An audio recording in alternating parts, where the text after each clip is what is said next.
Hi, I'm Ree from mummyoffour.com. Welcome back to my channel. Today I'm talking to you about, oh darling, let's get a tissue, tips for when your children are ill, all the hacks that are going to get you through the day. Here you go, baby, tissue. Good girl. As you can see, I am coming to you today from the floor of Zara's very messy bedroom. You've been feeling very sorry for yourself, haven't you, baby? But her Calpol has kicked in and she's now well enough to have a little play with playing little people. And I'm going to share these tips with you. These are all the things that's taken me 4 children to figure out, and now are kind of my go-to fail-safe systems in place, because when your children are ill, it can be an absolute nightmare on the whole family. So these are the secrets to surviving it. Now, before we dive into it, if you're new here, welcome. Please subscribe, hit the bell to be notified when I post new videos every Tuesday, Thursday and Sunday at 7 p.m. The very first thing I want to say to you, and obviously the most important thing, is if your children are ill, obviously see your own GP. If you are worried about them and your GP is not open, and you're in the UK, call 111, which is the kind of emergency but not the top-notch emergency number. And obviously if there are any severe concerns, such as your children aren't breathing or they're fitting or whatever, call 999. So just like to start by obviously seek medical help and attention as a first port of call. Now, once you've done all that and the doctor has given you any antibiotics you need, or just sent you home and told you it's a virus, like it often happens, then the next steps are what you need to do. Now, the first thing that you're going to need to make sure you have in your household is a thermometer. Now, we've tried various versions of these and I've found this one to be the best one that we've used. I will link it below. We have tried various different thermometers and found this one to be the best one. I did try the scanning the head thermometer. It just wasn't very accurate. The one we had, every time you scanned the head, it was slightly different. So we call this the beeps. We say it's time to do the beeps, don't we? Do the beeps. Zara, should we do the beeps now? Stan, how do we do the beeps? Come here. How do we do the beeps? Move your hair out the way so we can do the beeps. Good girl. That's it. Hang on. I need to get at your ear though. I do need to get at your ear. Right, ready? Do the beeps. Ah, there we go. 37.5. Just about okay. The Calpol is working at the moment. The next thing we're going to need to do once you've taken your children's temperature is to record it. Now, what I actually have with me, well, I have this in stock in the house at all times, my little medical sickness pack.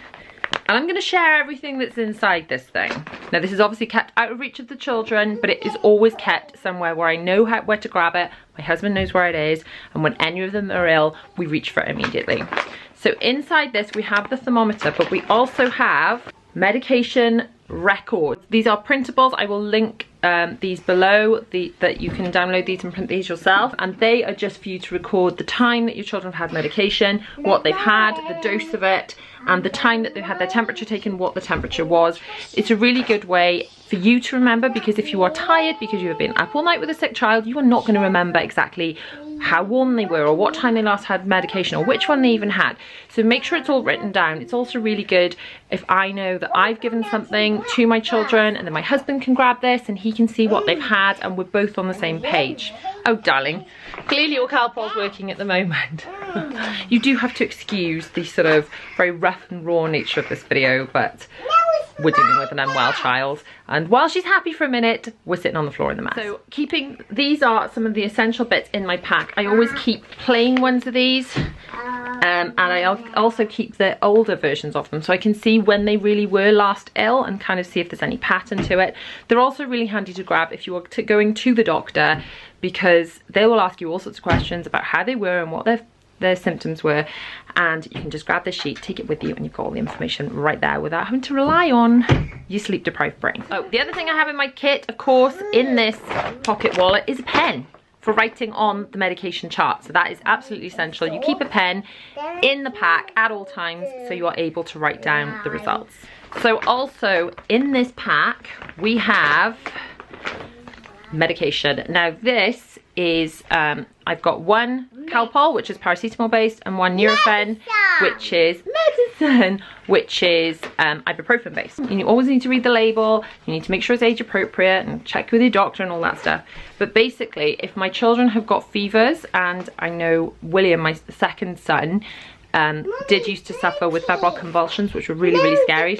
So he was very, very poorly, and we were very, very afraid of him getting fevers. So we would control his temperature with paracetamol, which can be taken 4 hourly, and Nurofen, which can be taken 4 hourly. I think this one can be 4 times a day, read the label, and this one can be 3 times a day, which is why it's important to write it down. But what we would do is give this one, and then 2 hours later give this one, and then by alternating like that, you sort of were covering all of the hours, or most of the hours throughout a 24-hour period. It doesn't cover all the hours that you can allow the medication, but it covers the majority of them, which means you can control their fevers and avoid those kind of nasty temperature spikes. Important thing to remember that the Calpol, this one, can come in a bright pink colour, which is really stainy and a total nightmare, sticky mess when your child who is ill has spatter everywhere. But it also comes in a clear, so colour-free, sugar-free version. You're getting another tissue? Good girl. Would you like Mummy to help you wipe your nose? No, I need to get one in case. You get one in case, okay. It's just nice to hear her sort of sounding like okay for a bit, because she's been like a wet rag all morning. Make sure you're buying your Calpol sugar-free, colour-free. It'll save your skin when it's not absolutely stained pink everywhere. Now, I keep my children's medication inside a pack, inside a pack, if that makes sense. I've actually got, this one was just something from the pound shop that had hair accessories in it. They are princesses, but you can also use those pencil cases or cosmetic cases that I use for so many things. I will link those below. But that way, if there's any leakage of anything of the medication, it's not going to go absolutely everywhere, all over the rest of your thermometer and things, or all over your house. The next item in my pack are about a bazillion syringes. Now, you get one of these every time you buy medication. Save them all, because when your children are ill, you do not want to be double dipping these. Maybe she's better. These fit in the neck of the bottle as you are. Thank you, darling. She's clearly feeling a lot better. So you do not want to be double dipping these into the medication, because you're just going to be putting germs back into medication, and next time you're giving the medication to that child or another child, you're just spreading the germs again. So you only dip one of these once before it is washed. We put ours through the dishwasher, they get nice and hot, it kills off all the germs. The other thing you can do is hand wash them, then put them in some boiling water, or even put them through the baby sterilizer if you still have one of those on the go. But keep every single one of these. We have hundreds of these things, and certainly when a few of my children are ill at once, certainly when a few of my children are ill at once, then we really, really, really go through them, and I am grateful for every single one that we have. So make sure that this pack of all your bits and pieces is where you can grab it at any time, but obviously if it's got medication in it, you make sure it's kept out of reach of your children. Now, luckily, Zara's not on antibiotics at the moment. Apparently it's viral, so we just have to sort of ride that out. But if your children are taking antibiotics or any kind of course of medication, I would do this, and that is right on the bottle. So stick a sticky label on the bottle. I will link the sticky labels below. Stick a sticky label on the bottle and write out all of the doses that your child needs to take of that medication. So if it's 3 times a day or twice a day, whatever it is, you write that all out and you tick them off as you give your child the medication, and that way you know they've completed the course without any kind of panicking over, oh, did they have the last dose? How many doses do they have today? It's all there. You can double it up and put it on your medication chart as well. I would definitely do that with the times, but write it on the bottle, and then you know it's absolutely foolproof. They have really completed the course of antibiotics, which is so important to do. Another great tip for when your children are ill, but generally all year round, I always have these sports bottles, and then as soon as they come out of the dishwasher, I just fill them up with tap water and pop them in the fridge. So they've always got ice cold water, they're on a shelf that they can reach, they can go and fetch them themselves. Now when they are ill, giving them ice cold water is a good way to help cool them and bring down their temperature. Another good tip for when they're not well is ice lollies, because that's again something they're going to enjoy consuming, but it's nice and cool to help bring down those temps. This next hack I'm going to share with you is an absolute lifesaver. I had a horrendous cough when I was pregnant with baby number 3, and I did not know this trick, and when I had it with baby number 4, the same cough, this, when you can't take any medication at all, stopped me from coughing. Didn't cough all night. It was amazing. It works on children, on adults, on everyone, as long as you follow the steps. Now, The trick is vapor rub, so I've got Vicks, I've also got some like Boots Own mild vapor rub, so this one's suitable from 3 months. Obviously always check the packaging, check it's suitable for ages and all that sort of stuff. But you take some of this, you slather it on the soles of your feet, or the feet of whoever is coughing, and then you cover those feet with socks. What do you do with this stuff? What's it called? Stinky stuff. Stinky stuff. We call it smelly stuff, don't we? And where do we put the smelly stuff? On your Feet. well, you put it on your feet, and then over that we put socks, don't we? And it stops you from coughing. I don't know how. I don't know how it works. I can only put it down to witchcraft. Even my GP has confirmed that it does work. He does not know how it works, does not understand the science behind it. But if you slather this on the feet of the person who's coughing, then cover those feet with socks. It has to be socks, they have to be tight to the feet, not a baby grow. Baby grow will not work. And it has to be quite a thick layer. But for some unknown reason that can only be witchcraft, it works. So try it out next time there's a cough in your family and let me know how you get on. My next tip is for when you get the dreaded sickness bugs in your house. Now, I have in my house, the children have their bed, which my daughter has not made this morning. I store a spare set of bedding. This is a complete set of bedding. So if she is sick on that, or it's all sweaty and disgusting, I can wash the whole lot, including the duvet, and I've got a complete set to put back on.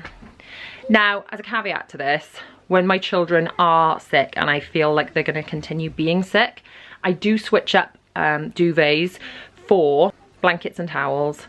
Towels especially, because they're a bit more absorbent. They can just literally throw up into the towel, scoop it. If they've thrown it up, if the towel is their blanket and they've thrown up all over it, you can just scoop it all up and chuck it in the wash.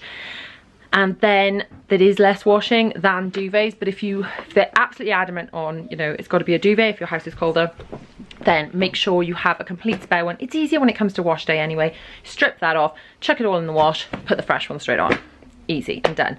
And then you just replace this when it comes out of the wash. But yeah, if you can get away with it, just tell them towels or blankets when they're ill with sick, because we also have a sick bowl that we pull out when the children are ill. It is basically a washing up bowl that gets sanitized in between, but somewhere to vomit into that is not the floor. My next tip is to make a few things your best friend when there is illness in your house. Hand sanitizer all the time. Zoflora or any other disinfectant thing, and just wipe down as you go to stop the spread of germs. And some laundry sanitizer. Now, I talk about all this in my laundry routine, which I shall link up here now. You can pop a little capful of Zoflora into your laundry if you are sanitizing things like bedding that has had sick and other nasty germs on it. Or you can use a nappy sanitizer, which you use if you've got cloth nappies. That obviously I've still got in stock because of washing cloth nappies. So I often use that, but either the Zoflora or the nappy sanitizer, a little bit of that in your wash with your bedding and your towels. Clean them right up. And next, I just want to tell you that it is okay to lower your standards a bit when your children are ill. I think we will beat ourselves up and we will want to do all the things. And, you know, like I've got laundry over there that hasn't been put away because she's been ill and she's needed me. You know, there's stuff on my bed. And while I do want to have a tidy house as much as I can, the most important thing has got to be looking after your children when they need you. This is the first time all day that she's been happy and playing, which is why I'm not doing this video. So yeah, I did have work I needed to do earlier, but it didn't get done. Yeah, I had housework, but it didn't get done. She needed me to literally just sit there and cuddle her and watch Peppa Pig. That's what we did. And that's got to be okay. And obviously, if your child gets worse at any way, even if you've taken them to the doctor, do not be afraid to go back. I know when I had my eldest son, I was obviously a newish mum and there was something wrong with him, and I just knew there was something right, and they'd go, oh, it's a virus, and they'd go home and he'd be like a wet rag on my arms. And then by the time he got back to the hospital or the doctors or whatever, the Calpol kicked in and he was all bouncy again. And I knew there was something wrong, and they'd go, oh, is it your first baby? Like, oh, so patronizing, made me feel like a right idiot. But I knew there was something wrong, and he was having urine infections, which had not been picked up. The doctors had not diagnosed them. So because I kept persisting, eventually it got picked up and he was treated properly. But because it took a while for that to be picked up, one of his kidneys is slightly damaged and only has a lower percentage of functionality. So you really, you know your own child. If you know they're not right, take them back. Never be afraid to waste their time or anything like that. It is always better to get it checked. Thank you so much for watching. Sorry it's been a bit random and raw, but I just wanted to get this information out with you and share it as quickly as I could. So if you have liked this video, please give it a massive thumbs up. Do not forget to subscribe. Hit the bell to be notified when I post new videos every Tuesday, Thursday and Sunday at 7 p.m. If you want to watch my latest video, that's just over here. And if you want to watch more parenting tips, tricks and hacks, that kind of thing, they're just down there. I'll see you guys soon.